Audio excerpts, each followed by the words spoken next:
ছেলেরা স্কুলে চলে গেছে, তাই ভাবলাম যে একটু বাইরে থেকেই আজকের ভিডিওটা শুরু করা যাক। তাই চলে এলাম একদম পুকুর পাড়ে। গুড মর্নিং বন্ধুরা, আশা করি সবাই খুব ভালো আছো, সুস্থ আছো। আমিও খুব ভালো আছি। নতুন একটা ভিডিওতে তোমাদের সকলকে জানাই অনেক স্বাগত। কুয়াশা ঘেরা একটা শীতের সকালে তোমাদের সকলকে নিয়ে আজকে ভিডিওটা শুরু করছি। বাইরে থেকেই আজকে ভিডিওটা শুরু করলাম। চলো এবার ভিতরে যাই। প্রচণ্ড হাওয়া লাগছে, কোথারে প্রচণ্ড হাওয়া।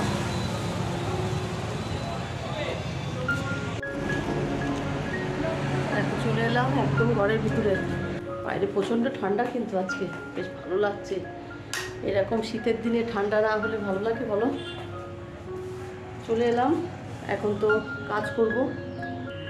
এই দেখো ঘরের বিছানা পড়ে আছে, সমস্ত জামা কাপড় পরে আছে। বিছানার অবস্থা এই যে, এখন বিছানাটা ঠিক করব।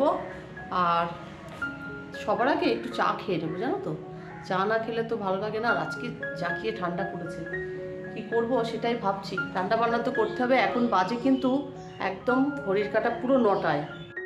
ওইদিকে চাটা বসিয়ে দিয়ে এসেছি। ভাবলাম যতক্ষণ চাটা ফুটতে থাকবে বা চাটা হবে, আমার এদিকের বিছানার চাদরটা চেঞ্জ করা হয়ে যাবে। তাই চাটাকে একটু কম করে দিয়ে এসে বিছানার চাদরটা চেঞ্জ করে নিলাম। আসলে চা না খেলে কাজের এনার্জি লাগে না, কিন্তু চাটা হতে হতে আমার এই কাজটা এগিয়ে যাবে। তাই বিছানার চাদরটা একটু চেঞ্জ করে নিলাম। দেখো বিছানার চাদর পুরো চেঞ্জ করা হয়ে গেছে। আর ওই দিকের পর্দাটা না এখন আর খুলি না, ওটা ওইভাবেই থাকে। এদিকে তো চা আমার হয়েই গেছে, চাটা নিয়ে ঘরে যাব।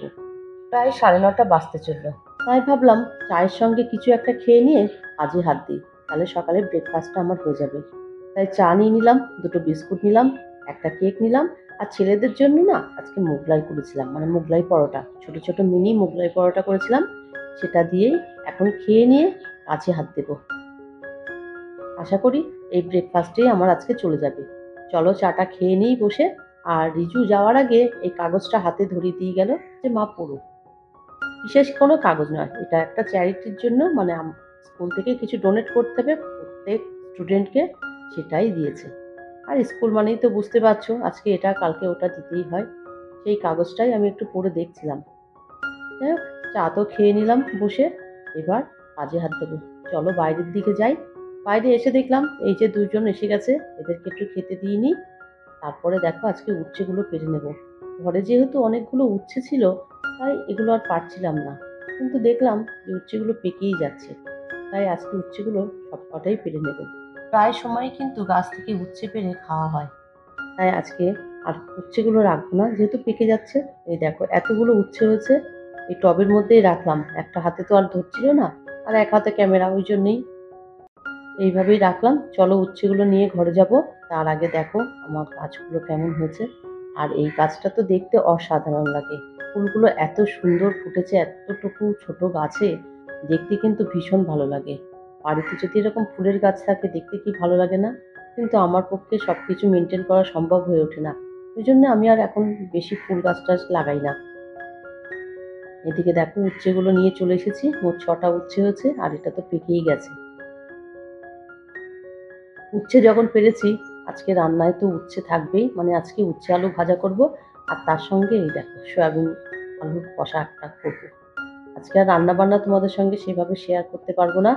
আর এদিকে দেখো বাড়িতে নিয়ে এসেছে পানি ফল।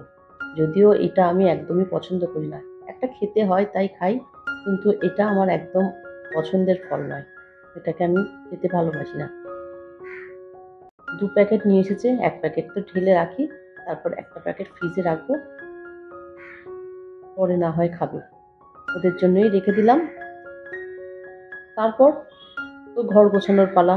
এবার তো ঘরগুলো বিছানা তোলা হয়ে গেছে, ঝাড় দিয়ে মুছবো।